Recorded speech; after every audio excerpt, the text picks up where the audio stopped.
Bro mobile upgrade చేసావు, car upgrade చేసావు, మరి ఇల్లు? బచ్చుపల్లి ఇల్లు అప్డేట్ చేసుకోవడం కష్టమేమో. అరే బ్రో, మన బాజుపల్లిలోనే మోడర్న్ అమ్యూనిటీస్ తో, state of the art facilities తో APR Group 4 BHK triplex villas తీసుకొచ్చింది. APR Praveen's Premium Triplex Villas at Hillside at Bachupalli. APR Group, నిర్ణయం మీది, నిర్మాణం మాది. Call 9100455505.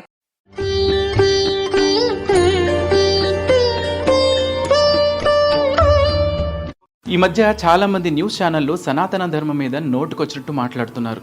కొంతమంది హేతువాదులు హిందూయిజం అంటే కేవలం ఒక మిత్ అని అంటున్నారు. డార్విన్ థియరీ బేస్ మీద ఎవల్యూషన్ వచ్చిందని, సనాతన ధర్మం కేవలం ఒక మిత్ అని కొట్టిపాడేస్తున్నారు. ఈరోజు డార్విన్ సిద్ధాంతానికి మన దశావతారాలకు ఉన్న సంబంధం ఏంటో చూద్దాం. మొదటి అవతారం అయిన మత్స్యావతారంను డార్విన్ తన సిద్ధాంతంతో ఎలా పోల్చారో చూద్దాం. డార్విన్ సిద్ధాంతం ప్రకారం జీవం అనేది జల వాతావరణంలో ఉద్భవించిందని తెలియజేస్తుంది. ఈ వాతావరణంలో జీవులు క్రమంగా వివిధ జాతులుగా పరిణామం చెందాయి. భూమిపై నివసించే జాతులతో సహా మత్స్య అవతారం కూడా నీటి ప్రాముఖ్యతను తెలుసుకునేందుకు మూలంగా సూచిస్తుంది. మత్స్య వేదాలను రక్షించేందుకు ప్రతీకవాదంతో పాటు పురాతన జ్ఞానాన్ని కాపాడి ఒక ఉపమానంగా చూడవచ్చు. ఈ జ్ఞానం సారాంశం ఏమిటంటే, పరిణామాన్ని నియంత్రించే శాస్త్రీయ సూత్రాలకు సమానమైన జీవిత ప్రక్రియలను ప్రతిబింబిస్తుంది. పురాతన హిందూ తత్వశాస్త్రం, ఆధునిక శాస్త్రీయ ఆలోచనల మధ్య పరస్పర చర్య అనేది ఒక అన్వేషణ రంగం వంటిది. మత్స్యశాస్త్రం అనేది డార్విన్ యొక్క జలమూలాల భావనలో పోలి ఉంటుంది. అంటే ప్రాచీన భారతీయులు ప్రపంచంతో పాటు జీవిత పరిణామాన్ని ఎలా గ్రహించారో అర్థం చేసుకోవడానికి ఇదొక మార్గం లాంటిది.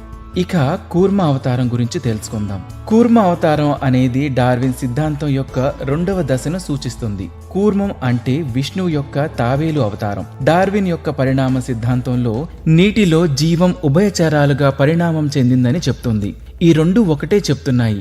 నీటి నుంచి జీవం ఉద్భవించిందని డార్విన్ పరిణామ సిద్ధాంతం వివరిస్తుంది. విష్ణు యొక్క దశావతారం మరియు డార్విన్ యొక్క పరిణామ సిద్ధాంతం మధ్య ఉన్న అనుబంధాన్ని అర్థం చేసుకోవడాన్ని సూచిస్తుంది.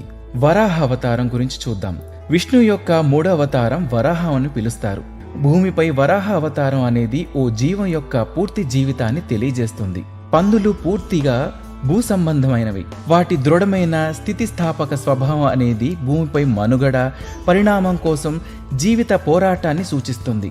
వరాహ భూమిని రక్షించడానికి రాక్షసుని సంహరించినట్లు పురాణాల్లో చెప్తున్నాయి. సవాళ్లు, ప్రతికూలాలపై భూమిపై జీవితం యొక్క విజయాన్ని సూచిస్తుంది. పరిణామ సిద్ధాంతం ప్రకారం ఉభయచరాలు భూమిపై నివసించే జంతువులుగా పరిణామం చెందుతూ వాటిని సంతతిని పెంచుకుంటూ ఉంటాయి. నరసింహ అవతారం, నాలుగో అవతారంలో మానవ లక్షణాల్లోకి ప్రవేశిస్తాము. నరసింహ అవతారం మనిషి, సింహం. డార్విన్ ప్రకారం మానవ మెదడు అభివృద్ధి చెందడంతో మన పూర్వీకులు కోతి వంటి జీవుల నుండి పూర్తిగా మానవ రూపం క్రమంగా పరిణామం చెందారు. ఈ పురోగమనం జంతువు మానవ గుణాలు మూర్తిభవించిన నరసింహుని అవతారం ప్రతిబింబిస్తుంది. ఈ పరివర్తన మానవ మేధస్సు, జంతువుల ప్రవృత్తిని క్రమంగా నియంత్రించడానికి సూచిస్తుంది. ఇది నిజంగా మానవుల లక్షణాల పట్టును సూచిస్తుంది. వామన అవతారం, విష్ణుమూర్తి మానవ స్వరూపంలో అవతరించడం ఇదే తొలిసారి. త్రేతాయుగంలో వామనుడిగా అవతరించి బలిచక్రవర్తిని అంతం చేశాడు. అయితే వామనుడి రూపంలో చాలా పొట్టిగా ఉండేవాడు. డార్విన్ కూడా మానవుడు మొదట పొట్టిగానే ఉన్నట్లు పేర్కొన్నాడు. వామనుడు నిర్మాణాత్మక సమాజాన్ని సూచిస్తాడు. అతను పొట్టిగా ఉన్నప్పటికీ మానవుడు వివేకవంతుడు. ఇది మానవ సమాజంలో శారీరక బలం కంటే మేధస్సు పెరుగుతున్న ప్రాముఖ్యతను సూచిస్తుంది. పరశురాముని అవతారం, పూర్తిగా మానవుడే కాని జంతు స్వభావం కలిగిన వ్యక్తి. అడవిలో ఉంటూ ఒంటరి జీవితాన్ని గడుపుతాడు. ఇది జీవన పరిమాణ సిద్ధాంతంలో జంతువు నుంచి రూపాంతరం చెందిన మానవ దశ. డార్విన్ ప్రకారం మానవుడు కూడా ఒంటరిగానే అడవుల్లో సంచరించేవాడు. సాంకేతికత అభివృద్ధిని, పరిసరాలపై పట్టును సూచిస్తుంది. ఈ దశలో మానవులు సాధనాలు ఉపయోగించడం నేర్చుకున్నారు. వాతావరణాన్ని మన అవసరాలకు అనుగుణంగా మార్చుకునే సామర్థ్యం ఈ దశలో పెరిగింది. గొడ్డలి చేత పట్టిన పరశురాముడు సాంకేతికత పురోగతిని ప్రతిబింబిస్తుంది. ఇది ప్రకృతిపై అవగాహనకు ప్రతీక. మొదటి 6 అవతారాలు డార్విన్ పరిణామ సిద్ధాంతం దశను విశేషమైన సారూప్యతను చూపుతాయి. పురాతన హిందూ తత్వవేత్తలు సహజ ప్రపంచం, భూమిపైన జీవన గమనం గురించి లోతైన అవగాహన కలిగి ఉన్నారని ఈ దశలు సూచిస్తాయి. రామ అవతారం, ఈ అవతారంలో రాముడికి తల్లిదండ్రులు, భార్య, పిల్లలు వంటి ఓ కుటుంబం ఉంది. ఇతరులపై దయ చూపేవాడు. అయోధ్యకు రాజుగా సుపరిపాలన అందించాడు. డార్విన్ యొక్క పరిణామ సిద్ధాంతంలో 7వ దశ ఇది. నైతికత, ధర్మాల ఆధారంగా ఆదర్శవంతమైన మానవ సమాజ అభివృద్ధిని ప్రతిబింబిస్తుంది. ఈ దశలో డార్విన్ సిద్ధాంతం ప్రకారం పరిణామానికి మించిన మానవ సమాజం, సంస్కృతులు అభివృద్ధి చెందాయి. సాంస్కృతిక పరిణామం యొక్క ఈ దశ రాముని అవతారానికి సమాంతరంగా ఉంటుంది. రాముడు ఆదర్శవంతమైన రాజుగా అయోధ్యకు ప్రాతినిధ్యం వహిస్తాడు.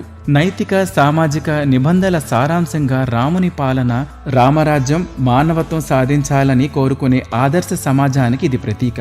రాముడి చర్యలు, నియంత్రణ సమాజంలో ఒక వ్యక్తికి సంబంధించిన న్యాయం, గౌరవం, భక్తి, నైతిక బాధ్యతల విలువను ప్రతిబింబిస్తుంది. ఇప్పుడు కృష్ణ అవతారం చూద్దాం.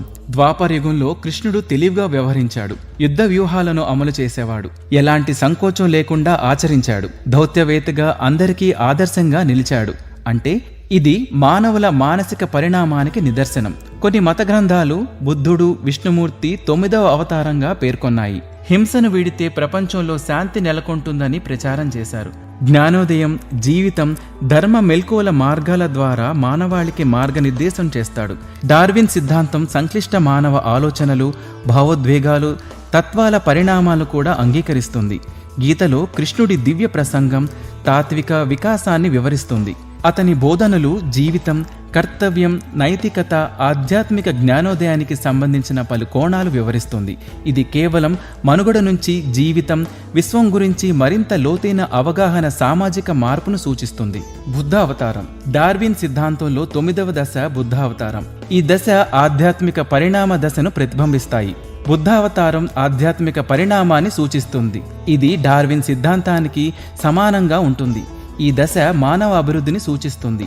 ఈ దశలో మానవులు అస్తిత్వ ప్రశ్నలకు సమాధానాలు వెతుకుతారు. కేవలం మనుగడకు మించిన జీవితంలో మన లక్ష్యాన్ని అర్థం చేసుకునేందుకు ప్రయత్నిస్తాము. శాంతి, కరుణ, మోక్షానికి మార్గం గురించి బుద్ధుని ఆలోచనలు వివరిస్తాయి. ఈ లోతైన ఆధ్యాత్మిక మేలుకొలుపులను ప్రతిబింబిస్తాయి. ఇక చివరి అవతారం కల్కి గురించి చూద్దాం.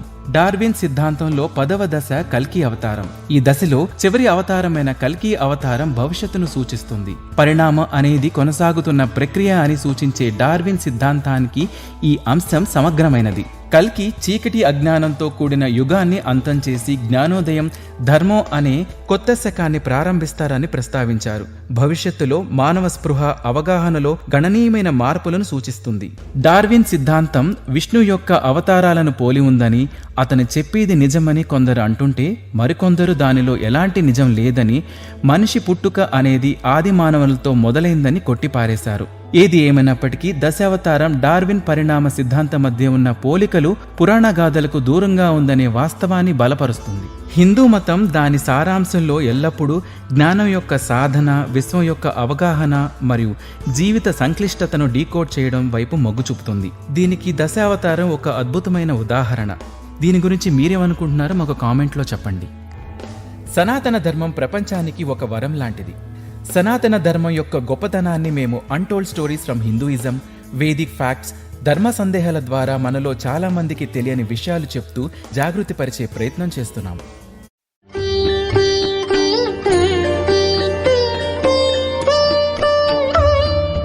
బ్రో, మొబైల్ అప్గ్రేడ్ చేసావు, కార్ అప్గ్రేడ్ చేసావు, మరి ఇల్లు? బచ్చుపల్లి ఇల్లు అప్డేట్ చేసుకోవడం కష్టమేమో. అరే బ్రో, మన బాజుపల్లిలోనే మోడర్న్ అమ్యూనిటీస్ తో, state of the art facilities తో APR Group 4 BHK triplex villas తీసుకొచ్చింది. APR Praveen's Premium Triplex Villas at Hillside at Pachupalli. APR Group. నిర్ణయం మీది, నిర్మాణం మాది. Call 9100455505.